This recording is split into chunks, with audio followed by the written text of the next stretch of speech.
I stand with many millions of Americans that want to see the end of a dictatorship that's starting to take away all of our democratic rights, fundamental institutions, jobs, health care, education, and everything else that we've come as Americans to love and appreciate. He's going in with a chainsaw. He doesn't know what he's doing. He's just like going, fire everybody without paying any attention to what they do. Government does so many good things for us that we don't even think about on a daily basis. They keep our food safe.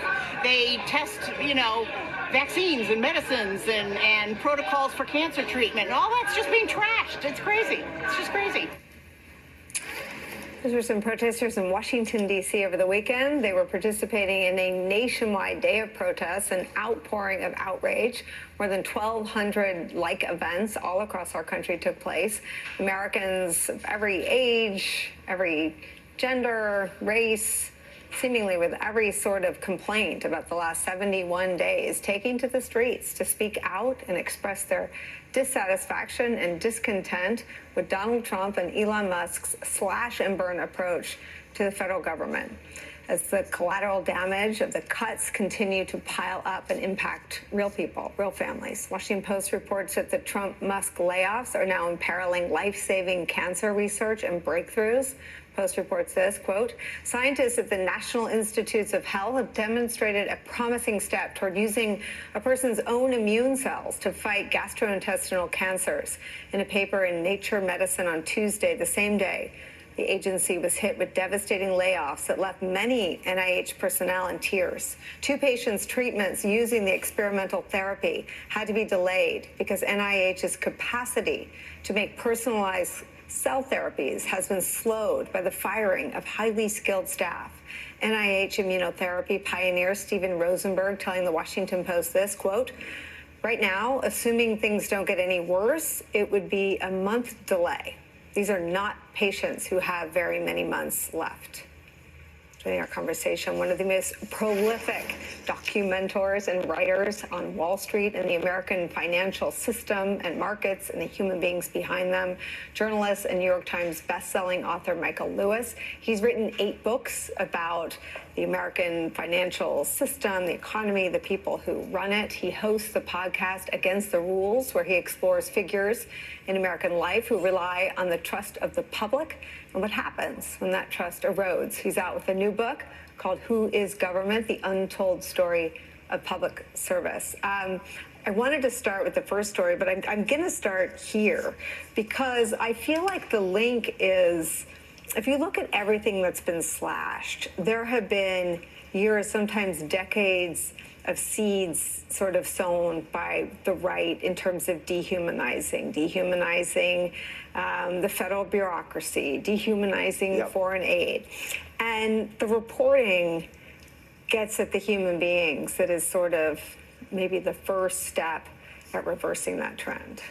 So the reporting starts because I walked into the federal government during the first Trump administration, wondering what it was they didn't know about, because they showed no interest in actually learning about the government, and being totally shocked by the caliber of the person who was there, like mission-driven, passionate people who are there to serve the American people, and they're usually expert in something very narrow.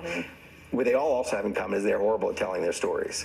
And there's a wall between us and them, a wall of politicians and communications officers and all the rest. So the stories don't get out. The minute you know those stories, like even one of them, there are 8 of them in here, but when you know even one of them, you can't hold that stupid stereotype of the lazy, wasteful, possibly corrupt federal worker in your head. You just can't. Tell us the story. One of the stories? Yeah. All right. So the lead story that I write there is about a fellow named Christopher Marks. He works in the Department of Labor, and he solved the problem of coal mine roofs falling in on the heads of coal miners. A problem that, I didn't know it was a problem, but it was a problem. It was a problem that was so big that 50,000 American coal miners were killed by falling roofs in the last century. Wow. It's like this very dangerous occupation. Yeah. And the industry showed no interest in solving the problem. So this guy It so happens this guy comes from, his dad is kind of cool. He rebelled against his dad when he was a teenager. I'm not going to be my dad. He leaves, the dad was an engineer who had figured out what held Gothic cathedrals' roofs up. And he became the world's expert in like why they don't fall down.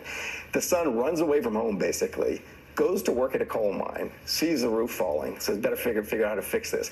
Goes into the government because it's the place where you can solve this problem. Right. And over a period of 30 years, the intellectual journey, like how he does it, is amazing.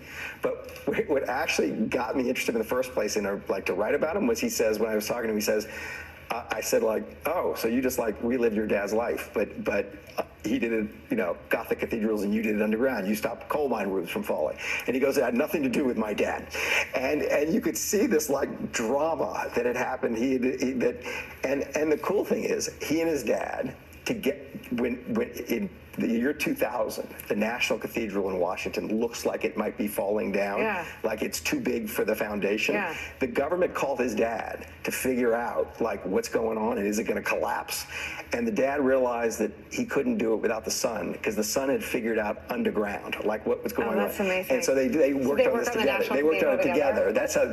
But this is a guy who, like, no one's heard of him. His dad was famous actually because PBS did things about the Gothic cathedrals. He saved thousands of lives. He had no particular interest in having his story told.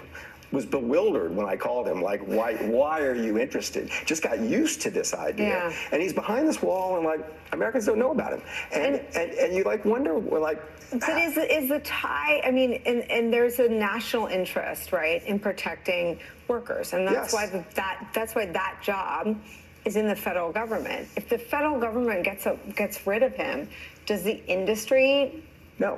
Right. We've already, it's the same with pediatric cancer research, exactly. Right? So it's sort of like one way to think about the government that I've come to think of it working on these stories is it's like where all the problems go that the private sector doesn't want to solve because there's no money in it. Right. And a lot of those problems we as a society have agreed we want to solve them.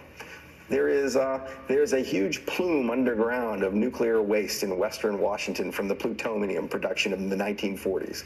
It is headed towards the Columbia River.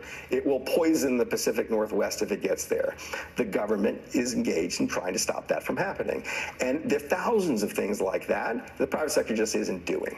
And so what's wild when you get in is the problems are actually, they tend to be kind of more interesting than the problems in the private sector. Right? They're bigger. That's right. They're bigger. They're existential They're problems. moonshots post-moonshot. They're moonshots without press. That's true. That's true. And so the coal mine roof guy, Chris Marks, he actually ends up being a historian of his own movement. He goes back and says, like, why didn't the private sector do this? Like, you would think they wouldn't want their workers to die. You would think that they wouldn't want the mines disrupted by falling roofs. Right. And he tracks this history. Like, the technology was all created to make it safer. And the way that the industry was so competitive that instead of using it to make it safer, they used it to reduce the cost of mining while keeping the risk the same. Like, it got no better. They do risk-reward calculations. Yes, and the miners just put up with it. And it didn't get better until the government actually came in with enforcement powers and said, criminal. Chris Marks figured this out. You got to use what he figured out. And then they're all actually very happy. It's win-win. Like, the government isn't just imposing this and the industry hates it. When everybody has to do it and they all have the same competitive disadvantages because of it, they're fine with it. And so it's like there are reasons why we have this government. And what's going on now is it's being attacked by people who are not appreciative of the reasons. I have to sneak away, but I want to come back to this and ask you if this sort of age of hunger for stories means that these folks could tell their story and expect something different to happen. But I have to sneak in a break so you get 2 minutes to think about the answer. Hang around.